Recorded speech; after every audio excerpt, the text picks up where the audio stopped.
Welcome back to my channel, guys. Thank you so much for tuning back in. We're going to get into a topic today I seen on Jubilee. This is Black Christians versus Black Atheists. And you guys know this is a in-depth conversation, but I love to kind of sit down and have these little sessions with y'all where we just kind of engage on a real topic that I feel like could be discussed more. You know what I'm saying? I love these type of topics that people don't talk about a whole lot. I feel like it's a part of growth for me. It's it's healthy. I love talking about this type of stuff in a healthy way. You know what I'm saying? Because here we don't want to step on anybody's toes. I feel like one reason, guys, first, when I get on Jubilee's channel, right? I love how peaceful the conversation goes. You know what I'm saying? In the most controversial conversations, I love how Jubilee can deliver and everyone can be respectful of different opinions and different views. And you might get a few what the fuck moments, but you know what I'm saying? I mean, that's I feel like it's gonna happen as long as you give give a good response and just be like, okay, let me elaborate on the what the fuck moment and give y'all a little bit more of what I'm thinking, because maybe it's something I never heard before. Maybe it's just completely new to me. You know what I'm saying? But I love how on their platform everybody keeps it peaceful. They keep it humble. You can take bits and pieces of information and kind of add it to what you know, what you didn't know, and just come out with you come out just with a little bit more knowledge than you had before. You know what I'm saying? Everybody walks away with a different perspective. And I feel like that's the point of growth. Even if it resonates now or if it resonates 3 years from now. You know what I'm saying? So the whole point to me is growth. And this is why I love to sit down and chop it up with y'all. Because, why not? Let me know if you guys are actually enjoying my little sit down videos. But let me know if you want to switch some topics up, if you want to add some conversations in. Let me know.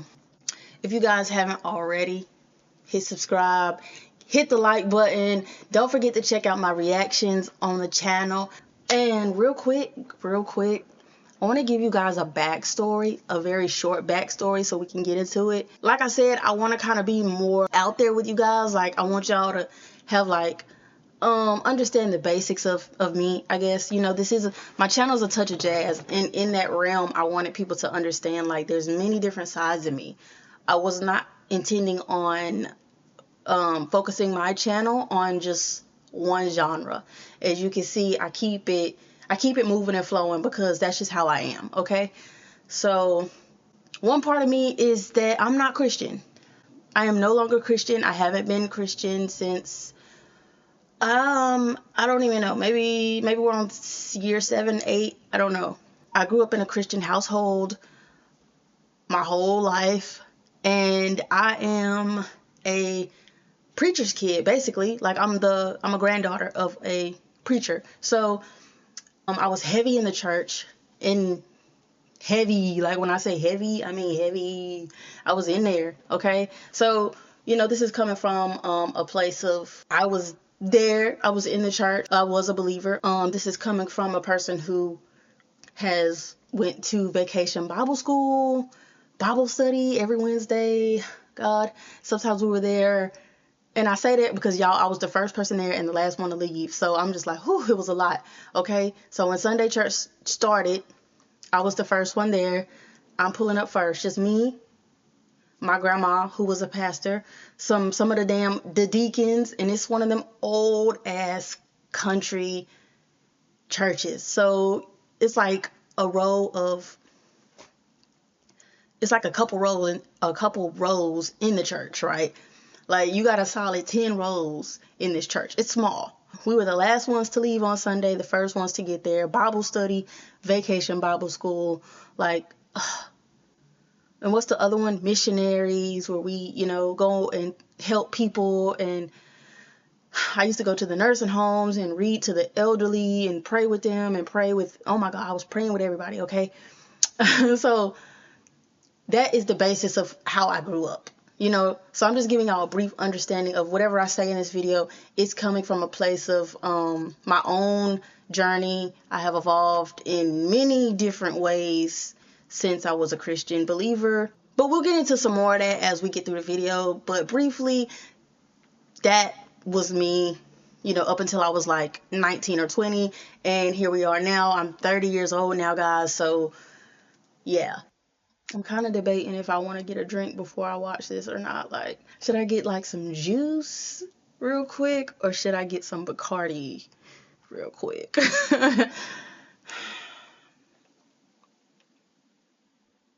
Juice and Bacardi. Black people. Oh, I cracked myself up. I was going to the gym. Now that we're drinking a little something, I don't know, I don't think you're supposed to go to the gym if you've been drinking. Like, that doesn't go. Yeah, so let's get into the video. I'm not gonna hold y'all too long. Let's go. Jesus, is his appearance in the Bible? They describe him with like feet were bronze and hair was bronze. His feet was black as brass and his hair was that of wool. James Harden?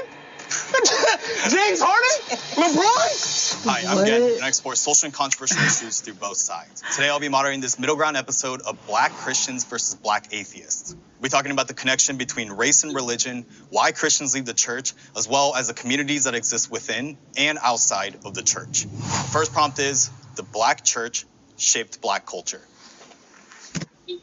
The Black church shaped Black culture.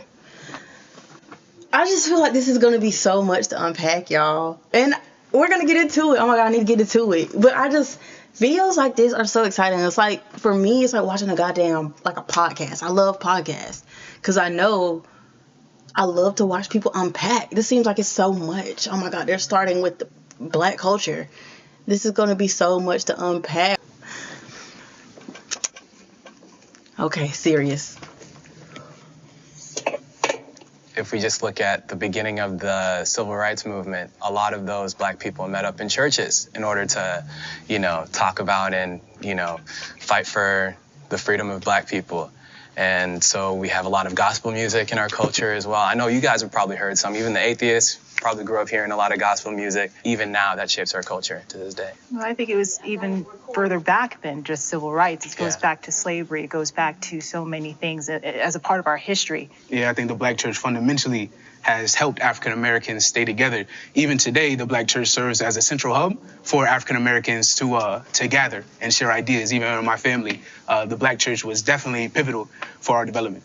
I think the Black church contributed to the culture of Black folks, just keeping us together as best we could, as best the church could. I think giving us hope.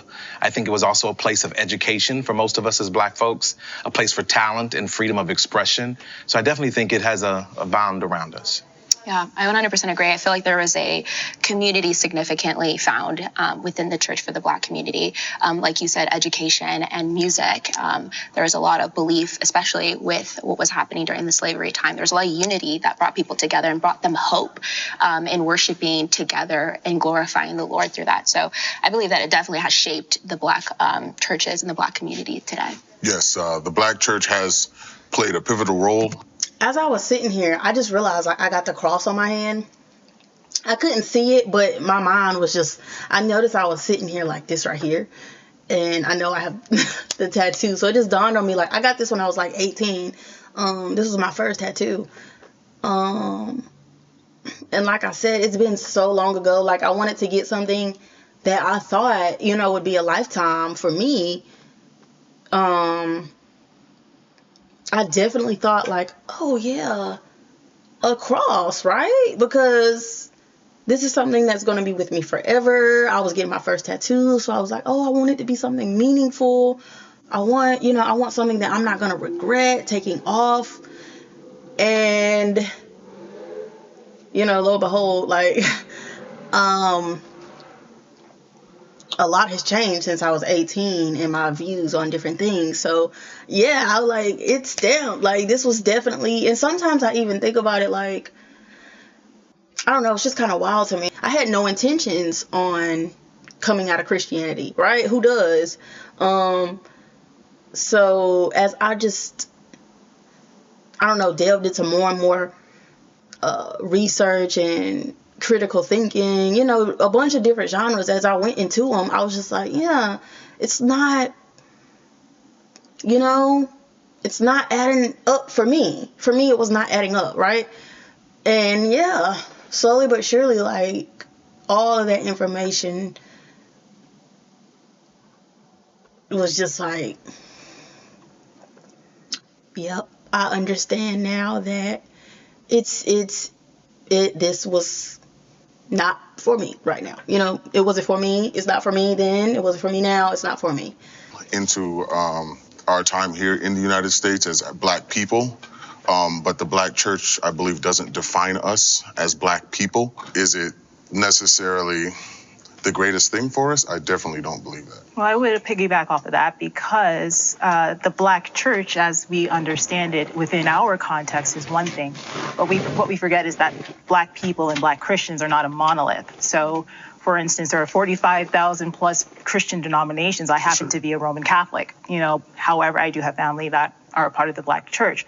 So I think that it definitely does have its extent, but it's not all encompassing, as you've pointed out as well. I'm curious, would you say the same thing about Black atheists as not a monolith? Well, of course. I mean, I think whenever you paint anyone as a monolith, you've already shut down all kinds of conversation. So there's many reasons why someone may choose. It sounds like you guys might have grown up in the Black church or been at least exposed to it. There are many reasons why someone chooses to leave, and they're not all the same. I'm curious, what is that distinction for you two? Well, I'm a Black atheist and I'm an agnostic atheist, meaning that, you know, maybe there's something out there, but most likely there's probably not a Jesus or Jesus up in the sky or Jesus coming back or anything like that that's going to come and save us. Me personally, I study a sector of African spirituality, right? The way that I happened to stumble upon that, I started to ask myself questions like, who do my ancestors worship, right? What is the point of religion in general? How to proliferate around globally? Right, and doing research, you start to see that Christianity became synonymous with white supremacy around the 4th century with Constantine, the emperor, right, in which they made it the Roman national religion. If you refuse to adhere to his Christian rule, then you would be beheaded. So I think that historically speaking, Christianity has been used to oppress and enslave a lot of people globally. I think it's great that you take it that far back, but I think you have to really separate theology from Black theologies for the sake of conversation. Because I think that when I talk to a lot of atheists and agnostics, we speak from the vacuum of Black experience, and we already understand in America, number one, that's troubled water, right? Globally, it's also troubled water. I think a broad blanket would cover that it's suppressed people of color. We don't see ourselves in scripture. We don't see ourselves being, you know, told. And when we were learning these stories in church back in slave times, we were told that our God wanted us to be slaves. So that very thing was utilized to suppress us. For heaven's sakes, the KKK came out of the church, right? So we do have a problem, and we can't just say the church. I'm interested in where he's about to take this. Like, it could be very valid for what he is about to say, but I'm so interested in how he is going to pivot. I just wanted to put out here that I did not state what my beliefs are. You know, I said throughout we were going to get into more of the details of around me. I'm not atheist. I'm not Christian. I am spiritual, like my guy here in the he's got on the yellow and black. I'm more to what he's saying as far as spirituality and African spirituality, and that's where I'm at on my journey with it. I'm hearing bits and pieces from both sides, and I always like to listen with an open ear, you know what I'm saying, and not be so much ready to just wait a minute, hold now, you know what I'm saying, because a lot of people, as soon as they hear the wrong thing that they don't like, they're just like, they're ready to speak, they're ready to blurt out, they're ready to react. You know what I'm saying? I've learned to just kind of sit back and listen to both sides, because it makes more sense. That's how I've learned to learn now, because I understand both sides, where they're both coming from, right? Because I've been here and I'm here, you know? It's cool to listen to both of them. Like, I can I'm big on like body language, you know what I'm saying? So I just sit and watch body language. Like I can tell my boy right here in the yellow, he's ready to blurt out all the facts he knows about African spirituality. Like I know he wants to go in and really shed some light on what he knows, you know what I'm saying? In the beginning when he opened up with that spiel of, you know, the first intro, I was like, this guy's ready to go in. He's ready to go in on everything he's ever read. And I could tell my black Christians over here, I could tell they're just kind of, I know that they've heard some of these things. I don't always picture black Christians and not to generalize all of them, you know what I'm saying? But some of them have heard certain things like, oh, the church was made to oppress us and this, that, and the third, you know? So they've heard some of these things, and I feel like in their head they want to do the same thing like my man here, but they want to go ahead and enlighten my atheist and my spiritual man about maybe some different perspectives too. Like I could tell everybody's itching to kind of get into the conversation. When people do talk about the oppression, you know, I feel like that's heavy. And like I said, I don't know how my guy's finna pivot this. It's something we need to talk about. You know, the Christianity, also in my opinion, it oppressed black people. It was made to oppress, control. So I'm agreeing with my guy right here. Like, now I'm gonna let my man speak, because I do want to know just how he's gonna turn and maybe give us a different perspective, shed some light. But it was definitely, like, I agree, like, it was definitely a lot of oppression going on. Like he said, the KKK, you know, came out of the church, and it's a lot of stuff, man. Church is the end all to be all. It's a complicated conversation. With that said, let me just put a pin on that. Let's get to the three gears and. Wait, is he gonna let my man finish? Yes, so I disagree that the black church has shaped black culture, especially as in the... I think from my perspective, when people say stuff like, oh, the church was made to oppress us, sometimes I don't feel like Christians have the words to answer that. You know what I mean? I just feel like I have personally encountered where Christians kind of tiptoe around that fact that it was made during the times to blatantly oppress us. I mean, there are verses in the Bible that I do not agree with, and some main verses alone are some reasons why I can't even get into the Bible anymore. You know what I mean?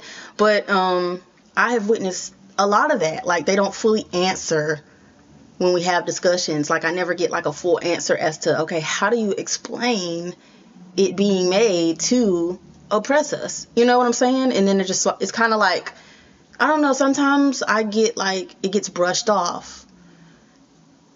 And now we're on to another question of like, okay, what about, it's like, we can't ever get to the heart of that. You know what I mean? Affirmative entirely, because what that does is it ignores our ancestors before the transatlantic slave trade. It ignores the fact that they had their own cultural beliefs, and that there were many contributions that black folks have made to this country that were not centered in Christianity. When we think about Dr. Carter G. Woodson, who was the founder of Negro History Week, who was Harvard educated, who had deep criticisms of the black church, his roots were in free thought and criticism. Lorraine Hansberry, who wrote A Raisin in the Sun, Zora Neale Hurston, the famous author, and other black folks who were not religious at all. Just because it is prevalent does not mean that it has entirely shaped our communities for the better. And I think that we have to be mindful of the diversity that has been within our communities that has not always been rooted in Christian and religious faith. our communities have ignored the non-religious, atheist, and humanist presence for far too long, simply because there is a prevalence of Christianity in our communities. I actually agree with you, because I don't think Christianity is supposed to take hold of somebody's culture and completely, change it into something completely different. I think that Christianity welcomes different cultures. I think that true biblical Christianity looks at somebody in a different culture and says, hey, even though you're of this culture, even though you believe in different things or whatever, you can still be welcomed in the kingdom of God. Well, I find that very interesting because, as someone previously said, there are, 45,000 denominations of Christianity, some that might be more welcoming and some that are totally damning. Right. And we're talking about the same book. We're talking about the same text that has been interpreted, some for that has been used in the positive and some that has definitely been used to enslave our ancestors, disenfranchise our communities, and also look at things through a lens that has demoralized us. So we cannot ignore that as far as historically. I want to speak to some. Hold on, man. This lady's good with her words, and she's knowledgeable about what she's saying. I love that, huh? I love that. When somebody can break down what, I just want to go and just give her a good round of applause. You know what I'm saying? For somebody that can voice their beliefs and then back them up, that's the magic words, and then back them up, that's a whole nother level. And I love when they back them up with facts, you know what I'm saying, and not back them up with their belief system, you know what I'm saying. And that's just that's another level of conversation that I adore. I'm ready for all of that. You know what I'm saying? When you can lay that out for me and then spit that shit out like you know what you're talking about, and then I can go back and fact check what you're saying. I love that. There's nothing better than being able to say, where'd you get this from? Show me. And then they're like, bop, bop, bop, here you go, on a silver platter. And then I'm just like, oh, that's gold. That's gold. That's how I feel like you level up. That's how I feel like you learn. You know what I'm saying? I love when people are knowledgeable about something they're talking about. They can back their opinions up with facts. You know what I'm saying? It just makes it so much better on the delivery that you know what you're saying and you're just not full of opinion. You know what I mean? Something going back to something that you had said about your belief systems now within the African spirituality and stuff like that, which I think is wonderful, actually. And I don't think it's actually too far from some of the things that we might believe, as Christians, right? But there is a constantly erroneous thought that Constantine came and did all these things. Christians were being persecuted in Rome and throughout, the Middle East far before Constantine, right? And then that doesn't, if we're going to talk about the roots of Christianity, how do you explain the Tawahedo Church, the Ethiopian Tawahedo Church, which was never anything that was forced upon the Ethiopian people? In fact, in the Bible, you have in Acts where an Ethiopian was baptized and went to spread the gospel to all the people. Where do you think he went as an Ethiopian? So there are roots of Christianity which are far beyond this conquering of Constantine and all that stuff. But what I will say in complete agreement with all of you, with everyone here, is that Christianity as a whole has been abused. It has been taken. It has been used to demoralize. Just because there are people who are infiltrators, just there are people who will use the word of God against us as people, it does not invalidate what he said and what he taught. This narrative of Christianity is the white man's religion. Jesus Christ wasn't white. That's just a fact. To respond to that, I think that my point was that in the 4th century, it became synonymous with white supremacy, right? So it did not spawn, right? So Christianity, as you said, was actually in Africa, right? But I believe that today, Black Christians, and of course, I'm not here to disrespect any of you guys, but I believe that the modern iteration of Christianity, right, spawning from the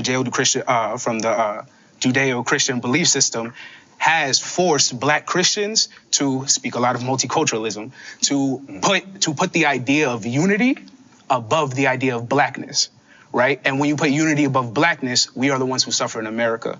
So I feel like a lot of black Christians, they don't want to talk about the history of Christianity. I believe that they want to ignore a lot of facts when it comes to Christianity. I believe that they don't want to look at it as a whole, right? So I do believe that a lot of problems do occur from this.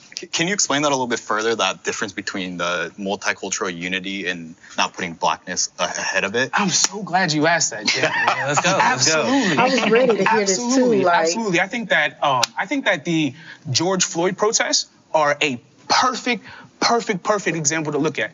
Tons of unity when George Floyd died. 2021, record police killings. 2022, record police killings. 2023, record police killings. When people join our fight, love everybody, be humanitarian. When people join our fight, it tends to become about unity, and it tends to become about how not racist America is. And black issues and black politics tend to get washed away. So I have a lot of black Christians who say, let's accept everybody. Jesus told us to turn the other cheek, but they are killing us, bro. The world, like globally, Africans are being oppressed. It's not a joke. You're making a face. Oh yeah, I'm sorry. I made a lot of faces, but I mean it's really good stuff, and I don't even know where to go back and address some of it. It's really good stuff. So theology, right, just in a broad sense, is usually defined by either one referring to nature. This is good, y'all.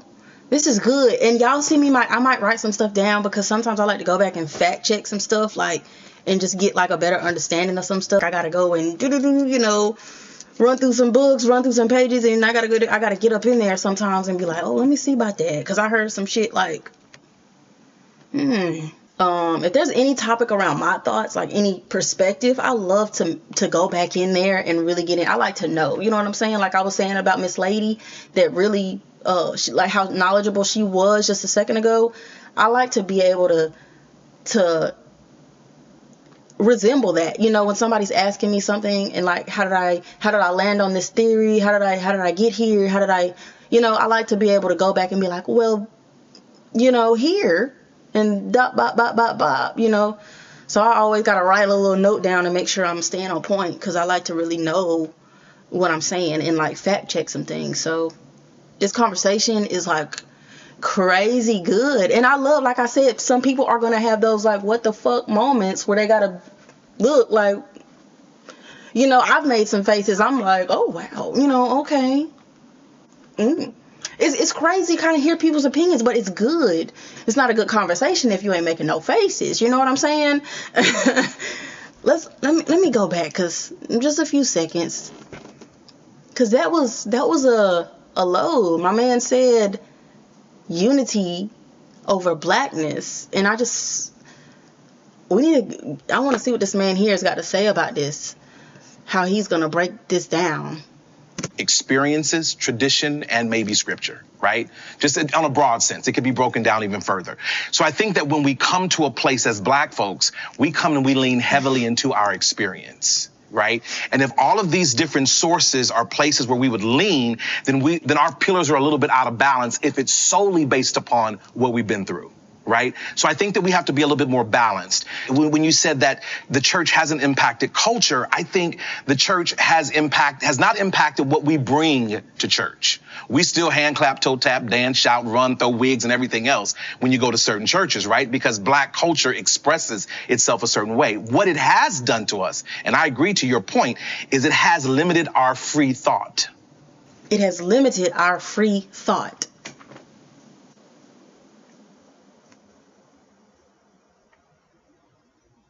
Sometimes I get dead silent when I hear y'all will see me doing that so many times. I like to let shit marinate. You know what I'm saying? It helps me to understand. I like to sit and just be like, And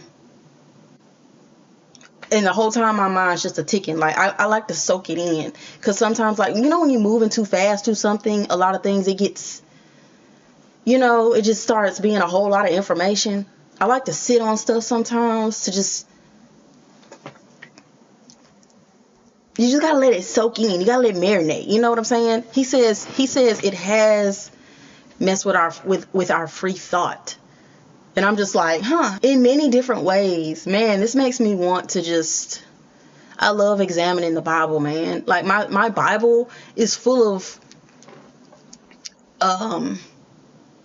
like there's so much just underlined and notes, and like my Bible's through. Like, it's done. Because I go back and read through so much, and how has this impacted this? How has this impacted that? I have notes, sticky note tabs in there, underlined different colors in there, and I'm just like, my Bible's tore to shit. But, and this is from studying, like, it makes me think of how has this impacted Black people? How has this impacted us? What verses, what have we been clinging to that has not been the best for us as a whole? You know what I'm saying? There's been a lot of stuff in there, you know, that has not been the best for Black people as a whole. It has been damaging. It's a lot. And let my man finish. Because we have learned to come to church and check our minds at the door and just do church the way it does, you know, the way it goes. And if you don't get happy and shout, you ain't been to church, you ain't seen God. Yeah, so when you described theology, you left out one word, which is evidence. You know, when we think about the rules of how we learn, how we train, how we educate ourselves, in theology, especially within the Black church and Black theology, we are dismissing evidence. Where is the proof?